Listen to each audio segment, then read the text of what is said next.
Joël ne dit pas clairement qu'Israël a péché.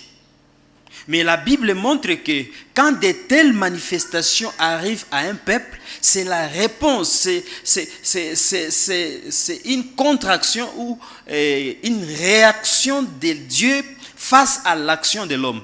Toute action de péché a une réaction de punition. C'est ça la loi. Deutéronome chapitre 28.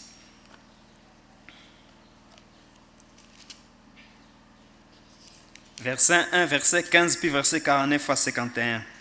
Vous verrez qu'il s'agit du péché. Deutéronome 28, 1. La Bible dit: si vous écoutez attentivement la parole de l'Éternel, votre Dieu, et si vous obéissez à tous les commandements que je vous donne aujourd'hui, si vous les appliquez, alors l'Éternel, votre Dieu, vous fera devenir la première de toutes les nations de la terre. 15. Par contre, si vous n'obéissez pas à l'Éternel, votre Dieu, si vous ne veillez pas à appliquer tous ces commandements et les lois que je vous transmets moi-même aujourd'hui, voici quelles malédictions fondront sur vous. Et là, qu'est-ce qui arrive à Israël parce qu'Israël n'a pas obéi? 49 à 51. Il dit: l'Éternel lancera contre vous depuis les confins du monde une nation lointaine dont vous ne comprendrez pas la langue. Elle fondra sur vous comme une aigle sur sa proie. Ce sera une nation d'hommes au visage dur, sans respect aux vieillards ni pitié aux enfants. Ils dévoreront vos bétails et les produits de vos sols jusqu'à ce que vous soyez exterminés. Vous mourrez de faim, car ils ne vous laisseront ni blé, ni vin, ni huile, ni veau, ni agneau, ni chevaux, jusqu'à ce que vous ayez périr. Vous voyez ce qui arrive? C'est-à-dire, Juda a péché, Israël a péché. Quand je parle de Juda ou d'Israël, comprenez qu'ici, le royaume s'est déjà divisé et Joël vivait dans la partie Juda où la capitale était Jérusalem. Et puis ceux qui vivaient de l'autre côté, en Israël, la capitale était la Samarie. Maintenant, à cette époque ici, chaque fois quand Joël revient sur Juda, il parle toujours du peuple Israël, mais ils sont déjà sous le schisme. Dans les pays développés, Dieu nous a épargnés de ce genre de problèmes parce qu'il sait que nous avons déjà suffisamment de problèmes. Ils ont des problèmes naturels, comme les tsunamis ou l'ouragan. Ça, nous ne pouvons pas vivre ici. D'abord, nous sommes loin des océans. Mais quand on vous dit que l'ouragan est passé dans une ville, c'est-à-dire, à son passage, il détruit tout. Il ravage tout. Il tue tout. Maintenant, les services de météorologie là, ont la charge de veiller à ce que, quand ils voient des indices qui disent ou qui prédisent qu'il y aura ouragan ou tsunami, de préparer les gens et de leur dire ce qu'ils doivent faire. Et c'est ce que fait les prophètes, exactement. Quand ils voient la charge, le poids de la colère de Dieu qui doit s'abattre sur Israël à cause de sa rébellion ou de son péché, il alerte. Il dit: rends ton cœur Israël, parce que ce qui vient est difficile à vivre.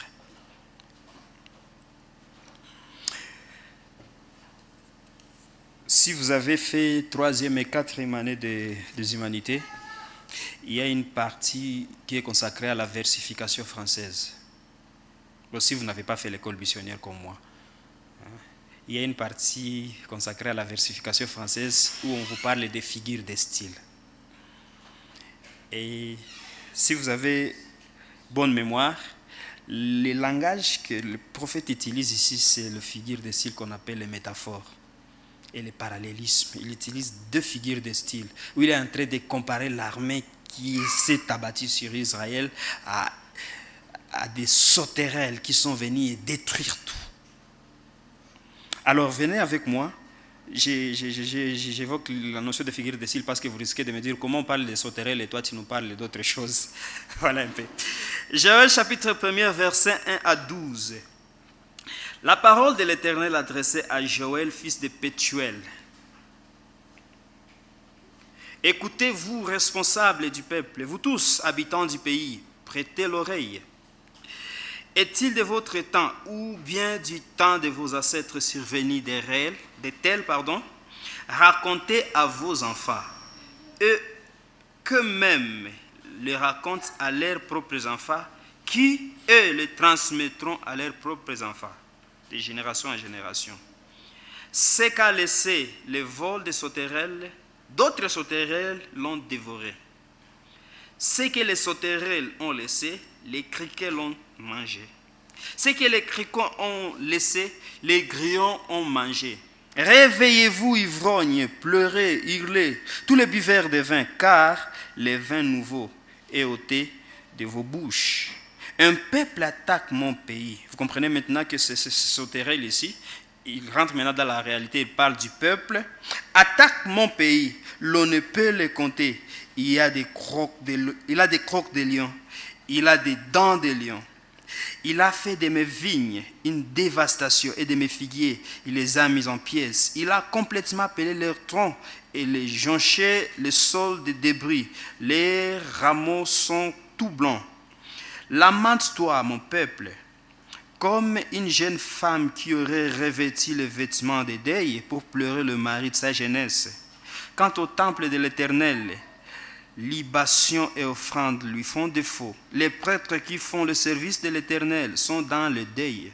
Les champs sont ravagés, la terre est dans le deuil, car le bleu est détruit. Le vin nouveau est dans la honte, l'huile fraîche a tari. Vous comprenez que les sauterelles ne boivent pas du vin, ne mangent pas de l'huile, mais il s'agit d'un peuple. Alors, 11. Les laboureurs sont dans la honte, les cultivateurs de vergers, les vignerons hurlent à cause des blés et de l'orge, car il ne reste rien de la moisson des champs. Versets 16 à 20. Car ne nous a-t-on pas ôté la nourriture sous nos yeux, et du temple de notre Dieu n'a-t-on pas retiré la joie et l'allégresse? Les graines répandues pourrissent sous les mottes, les greniers sont en ruine, les silos démolis car le bleu fait défaut. Écoutez le bétail comme il gémit, les troupeaux de bovins ne savent où aller, car ils ne trouvent plus le pâturage, et les troupeaux de moutons et les chèvres sont atteints aussi.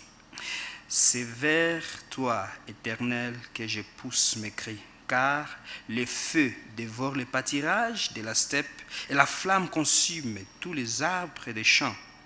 Et même les bêtes sauvages vers toi se tournent, car les cours d'eau se sont taris, le feu a dévoré le pâturage de la steppe.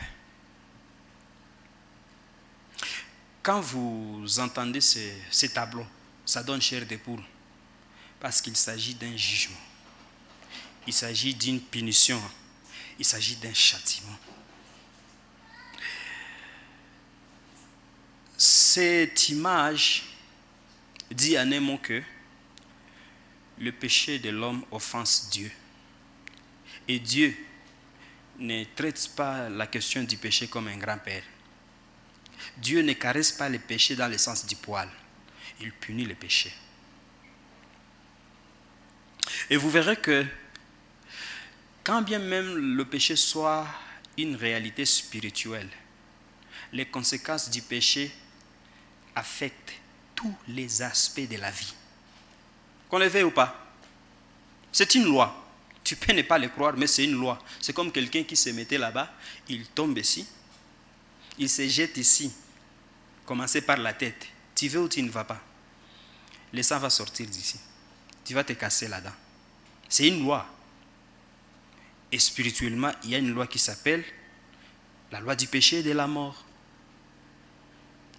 Et c'est de ça qu'il s'agit. Quand Israël pêche, Dieu, pour leur montrer qu'il n'est pas d'accord, qu'il n'approuve pas le péché, il punit. Et comment il punit? Deutéronome 28.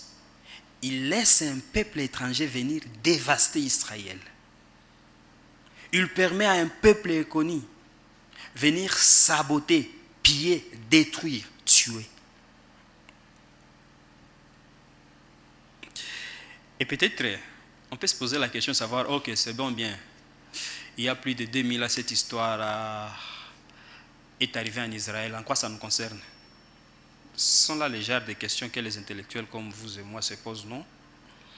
Mais verset 3 du chapitre 1er dit, racontez à vos enfants ce qui est arrivé, que vos enfants les racontent aussi à leurs enfants, et que leurs enfants racontent aussi à leurs enfants. Pourquoi? Parce que Dieu, lui, ne change pas. Vous pouvez changer des systèmes, vous pouvez changer des modèles, vous pouvez changer des façons, mais Dieu reste le même. Il est saint et pour toutes les générations, que ce soit civilisé ou sous-civilisé, barbare ou instruit, il punit les péchés. Et ce n'est pas seulement une histoire de l'ancienne alliance, parce que Paul dans 1 Corinthiens, il y revient. 1 Corinthiens chapitre 1, chapitre 10, verset 1. Je ne vais pas beaucoup lire, mais versets 1 à 11. Écoutez ce que Paul dit dans 1 Corinthiens chapitre 10. J'allais lire seulement quelques...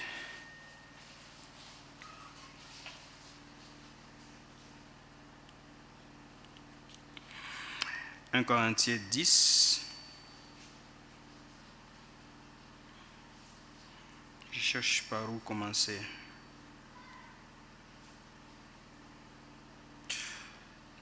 Bon, je commence par 1 pour comprendre le contexte. Car il ne faut pas que vous soyez dans l'ignorance, frères. Après leur sortie d'Égypte, nos ancêtres ont tous marché sous la conduite de la nuée. L'autre version parle de sous la nuée. Ils ont tous traversé la mer. Ils ont tous, en quelque sorte, été baptisés en Moïse, dans la nuée et dans la mer. Ils ont tous mangé une même nourriture spirituelle. Ils ont tous bu la même boisson spirituelle, car ils buvaient de l'eau qui jaillait du rocher spirituel et qui les accompagnait. Et ce rocher n'était autre que Christ lui-même. Malgré tout cela, la plupart d'entre eux ne furent pas agréables devant Dieu, puisqu'ils périrent dans le désert.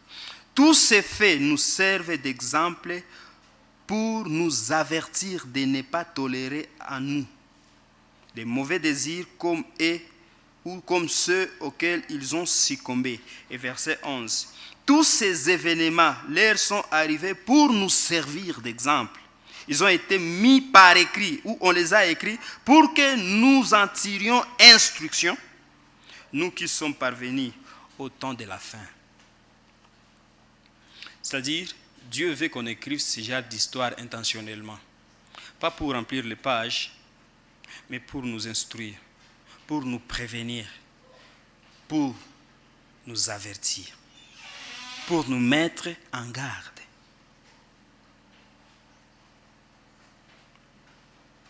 Que Dieu punit les péchés. Et il n'y a pas de stratégie pour remédier au péché. Le seul remède pour le péché, c'est la repentance. Deuxième point. Appel à la repentance.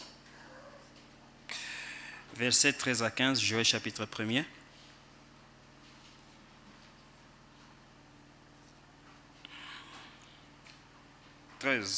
Et revêtez-vous d'un habit de toile de sac.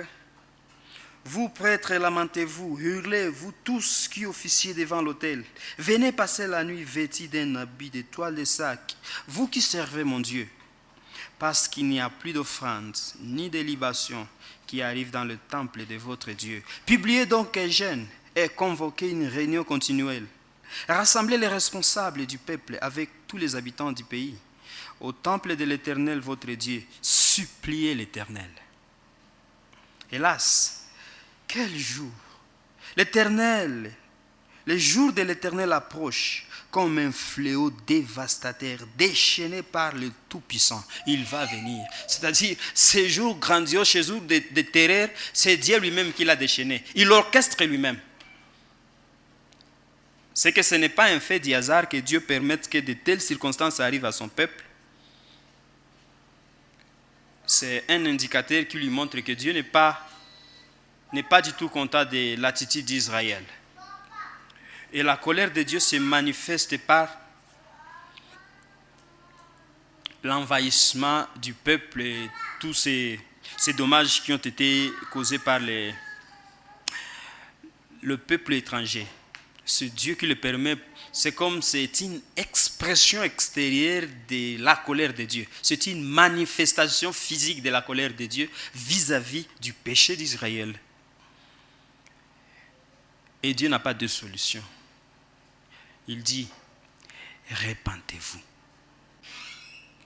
C'est comme vous êtes dans un véhicule et on vous dit, le pont est cassé là où vous allez. Vous allez à double allure. Quelqu'un peut vous dire, non, non, retournez, il y a un danger là-bas. On est en train de piller là-bas. Il y a des coupeurs de route là-bas. Il y a la mort qui vous attend là-bas. Qu'est-ce que vous faites? Vous vous repentez, vous faites demi-tour, vous faites le métanoïa.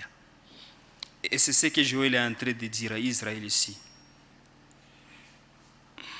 Maintenant, chaque fois que je suis en train de parler de repentance, humainement parlant, nous sommes tentés à croire qu'on nous invite à faire de bonnes œuvres.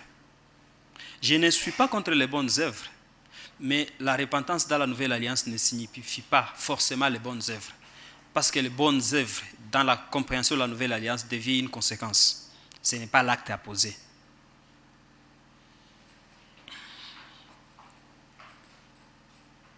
Ésaïe chapitre 64, verset 6.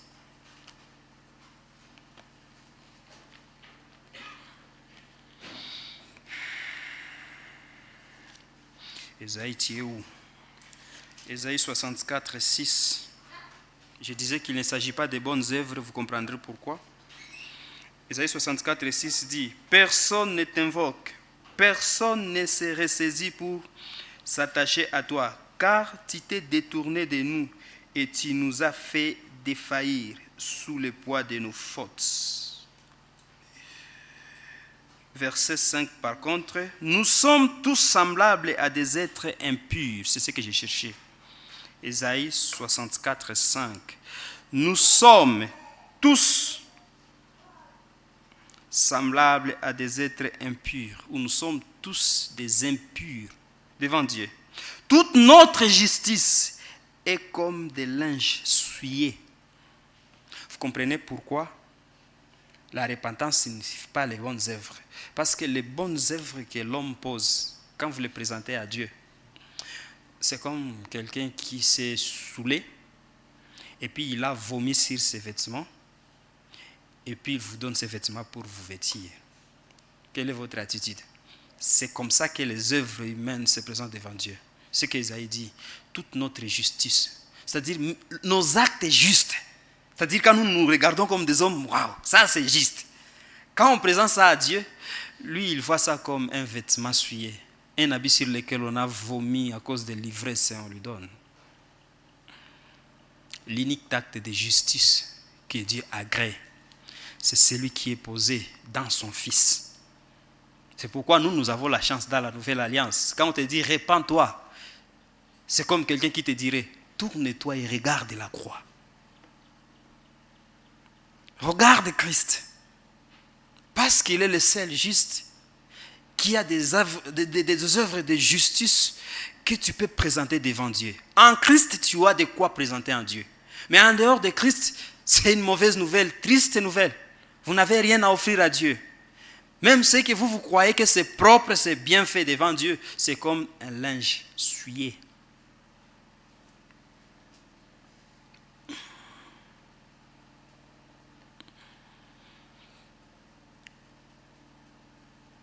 Un auteur disait que la souffrance dans l'humanité, c'est un lance-voix que Dieu met pour annoncer sa position vis-à-vis du rejet de l'homme.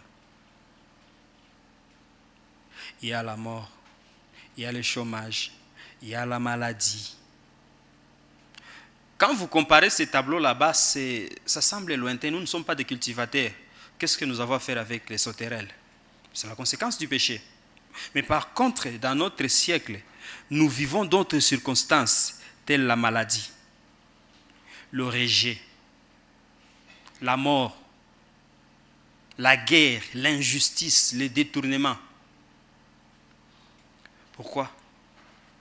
Parce qu'il y a le péché. Et je l'ai dit encore, je le répète, les conséquences du péché ne sont pas toujours spirituelles. Ils affectent tous les aspects de la vie. Vous avez un dirigeant pécheur, savez qu'il y a l'injustice au sommet de la nation. Le détournement sera la règle, l'injustice sera la règle. les inégalités sociales seront approuvées et agréées par tous, parce que c'est le péché. Et quand Dieu voit cela, c'est comme il exhortait encore aujourd'hui à travers l'Église et dit au monde, répentez-vous, regardez la croix, détournez-vous vers Christ. Chaque fois quand je lis les mots répentez-vous dans la Bible, c'est comme ça sonne tellement bien dans mes oreilles, comme on me caressait les oreilles, franchement. Parce que je l'entends dans la compréhension de la nouvelle alliance, c'est comme si quelqu'un qui est en train de regarder. Mais regarde la croix. Regarde comment Dieu est en train de résoudre les problèmes de l'humanité. Regardez ce que Dieu vous offre comme solution. Prenez la solution de Dieu.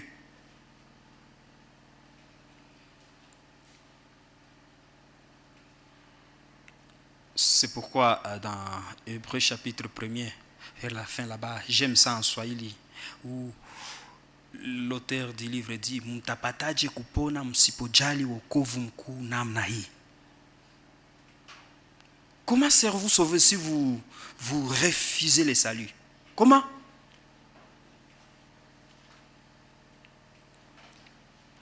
Le vrai problème de nos pays, ce n'est pas le réchauffement climatique, ce n'est pas la guerre, ce n'est pas les détournements, ce n'est pas la multiplicité des partis politiques, ce n'est pas la croissance démographique, ce n'est pas les mauvais voisins, c'est le péché. C'est ça notre vrai problème, péché. Et Joël est en train de donner au peuple la solution de Dieu. Il leur dit, revêtez-vous d'un habit de toile, lamentez-vous, hurlez, vous tous. Publiez un jeûne, convoquez une réunion cultuelle, rassemblez les responsables du peuple avec tous les habitants du pays au temple de l'Éternel de votre Dieu. Suppliez l'Éternel. C'est comme s'il est en train de leur dire, tournez-vous vers Dieu, sinon vous allez finir, vous allez périr, vous serez exterminés.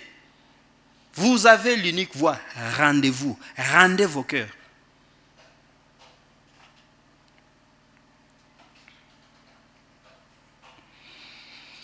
Vous savez, chaque fois qu'il y a un problème, l'homme a toujours tendance à trouver des solutions par lui-même. Et ce n'est pas votre faute, parce que vous êtes descendant d'Adam. Ça, j'appelle le syndrome adamique, le syndrome d'Adam. C'est-à-dire, quand Adam a péché, il est conscient qu'il a péché parce qu'il a senti l'absence de la gloire de Dieu. Il a senti la coupure de la vie de Dieu. Qu'est-ce qu'il a fait? Il tisse les feuilles de figuier et il couvre sa nudité. Et quand Dieu vient, qu'est-ce qui se passe? Tu fabriques quoi là-bas, Adam? Oh, on ne lui a pas demandé ce qui s'est passé lui-même. Oh, c'est cette femme. D'abord, il refuse pour jeter les responsabilités aux autres. Comme parmi nous ici, il y en a qui pensent que cette parole est destinée aux voisins. Ça, c'est le syndrome d'Adam. Espérons que ce n'est pas vous. Deuxième chose, mais tu es où? L'endroit habituel où on se retrouve, c'est ici. C'est bon. Vous savez que nous sommes nus, nous on s'est cachés. Ah, comment tu l'as su? Quelqu'un qui s'est déjà revêti des feuilles de figuier, mais il te dit, il est comment? Nu. La solution de l'homme. Mais Dieu, lui, il pourvoit. Il est revêtu de la peau de l'agneau. Et apparemment, quand Ésaïe vous dit que nos actes les plus justes sont comme des linges souillés devant Dieu, c'est parce que ce n'est pas ça la solution. Ça, c'est le syndrome d'Adam qui agit à nous. Nous voulons trouver des solutions aux problèmes que seul Dieu peut résoudre. Et la solution de Dieu, ce n'est pas les stratégies que l'humanité multiplie. La solution de Dieu, il vous dit, détournez-vous, regardez la croix. C'est ça la solution contre le péché. La croix de Christ. Christ crucifié. Seulement lui.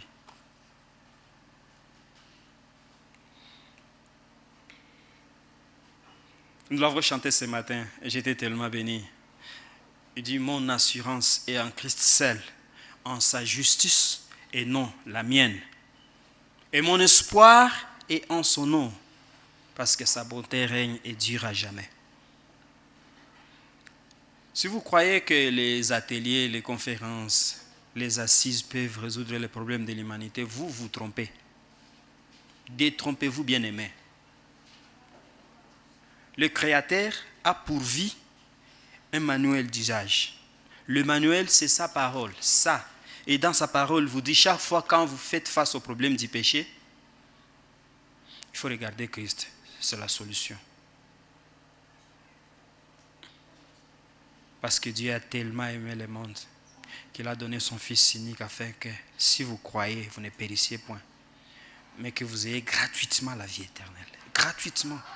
C'est-à-dire, le cœur de Dieu, les bras de Dieu sont ouverts, disposés à pardonner, à sauver et à restaurer toutes choses. Vous allez voir maintenant la bonté de cette annonce lorsque Dieu lui-même annonce la bonne nouvelle avec l'enseignant du dimanche, où les dispositions de Dieu sont, une fois que le peuple se répand, il restaure toutes choses.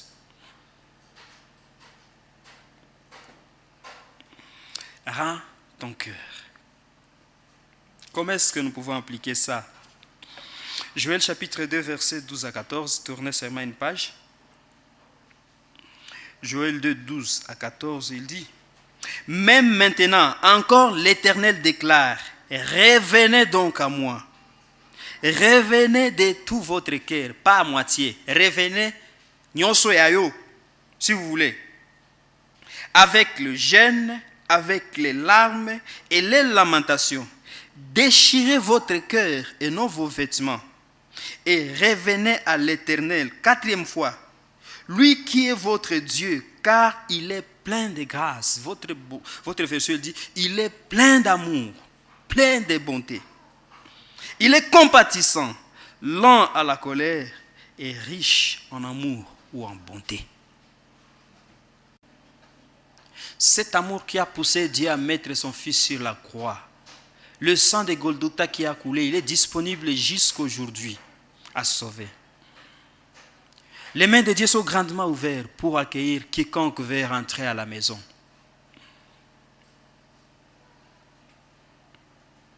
Est-ce que c'est pour moi aussi? Ma réponse est oui. Découvrez un peu le cœur de Dieu avec moi.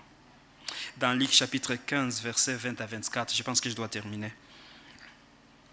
Luc 15, 20 à 24.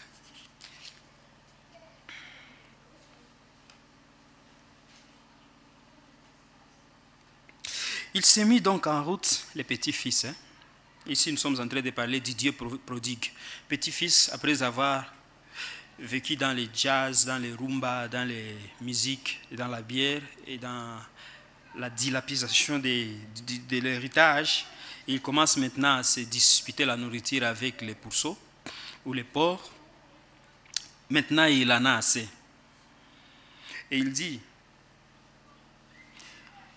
il se met en route pour se rendre chez son père. Comme il se trouvait encore à une bonne distance de la maison, son père l'aperçut. Et il fit plus de profonde pitié pour lui. J'aime la version qui dit, le père fit ému de compassion. Il courut à la rencontre de son fils et se jeta dans son cou. Il l'embrassa autrement. Le fils lui dit, mon père, j'ai péché contre Dieu et contre toi. Je ne mérite plus d'être considéré comme ton fils, machin. Mais le père l'arrête. 22. Il dit à ses serviteurs, allez vite chercher un habit, le meilleur que vous trouverez, et mettez-le lui. Passez-lui une bague au doigt et chauffez-le. Chaussez-le de sandales, amenez-le le veau que nous avons engraissé et tuez-le. Nous avons à faire une grande fête et de nous réjouir, car voici mon fils était mort et il est revenu à la vie. Il était perdu et il est retrouvé. Voici le cœur de Dieu. En dépit de la rébellion de l'homme, Dieu est disposé à pardonner. La bonne nouvelle que je peux dire à quelqu'un ce matin, c'est que Vous avez de la place dans la maison du Père. Et revenez à la maison. Je sais que dans cet auditoire, nous avons 2 ou 3 catégories de personnes. Il y en a qui attendent les choses de Dieu et les prennent pour des histoires. Ils sont décidés de rejeter Dieu. Et c'est de leur droit. Mais la mauvaise nouvelle, c'est que le rejet de Dieu, c'est la mort. D'abord la mort spirituelle. Quelqu'un peut être docteur, licencié, ingénieur et il est mort spirituellement. Mort, parce qu'il est séparé de Dieu, qui est source de toute vie. Cette mort spirituelle se manifeste par la mort physique. Et la mort physique annonce qu'un jour, il y aura la mort éternelle et le jugement de Dieu. Méfiez-vous de ceux des attraits du monde actuel. L'enfer, c'est une réalité. Il n'y aura plus de place pour les milliardaires où on pourra mettre les climatiseurs pour conditionner l'environnement. Loin de Dieu. Ça, c'est la première catégorie. Et à cette catégorie, la bonne nouvelle, c'est que Dieu est disposé à pardonner et à les recueillir dans la maison. Parce que son cœur déborde d'amour et ses bras sont ouvertes. Le sang de Golgotha a la capacité de sauver jusqu'à aujourd'hui, jusqu'à maintenant. Et en toute humilité, si vous entendez dans le cœur, il y a une voix qui vous dit, rentre à la maison, rends-toi. La deuxième catégorie, ce sont des gens qui sont habitués aux choses de l'église. Ils sont tellement habitués que quand vous commencez, car Dieu a aimé le monde qu'il a donné son Fils unique, et lui-même poursuit, afin que quiconque croit ne périsse point, mais qu'il ait la vie éternelle. Mais sa communion avec Dieu, la température de sa relation avec Dieu, on ne sait pas si c'est à 0 ou c'est à -2. C'est que dans sa vie pratique, vous voyez que Dieu n'a pas sa place. Mais par les apparences, vous croyez affaire à un chrétien.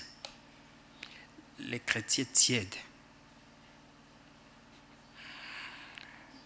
Dans Apocalypse chapitre 2, à ce genre de chrétien dit, je te vomirai. Ou tu es avec moi, ou on n'est pas ensemble. Et en matière de spiritualité, où on est, où on n'y est pas. Il n'y a pas de moitié-moitié. Où on est, où on n'est pas.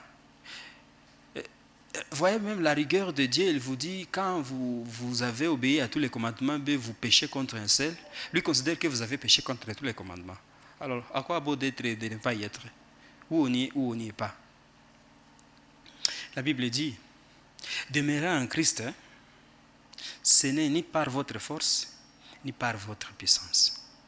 C'est par l'Esprit de Dieu. C'est Dieu lui-même qui te maintient à lui. Pourquoi ne pas parler à Dieu ce matin et lui dire, Seigneur, toi tu connais où je suis. Aide-moi. Ramène-moi à toi. Nous ne pouvons rien faire pour nous sauver. C'est pourquoi j'aime le salut de la Bible. Le salut que nous prêchons ici. Une fois que vous êtes sauvé, vous n'y ajoutez rien. Même virgule.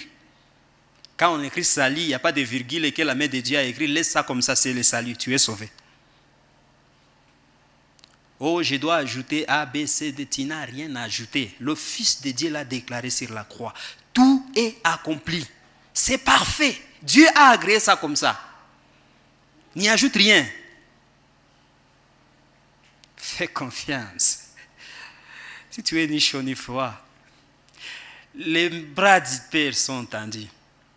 Et dans la maison du Père, il y a ta place. Rends-toi. Reviens au Père. La dernière catégorie, j'espère que c'est votre cas, vous êtes sauvés, vous êtes dans la foi et vous demeurez. Ma prière est que Dieu vous aide à y demeurer jusqu'à la fin. Courbons nos têtes.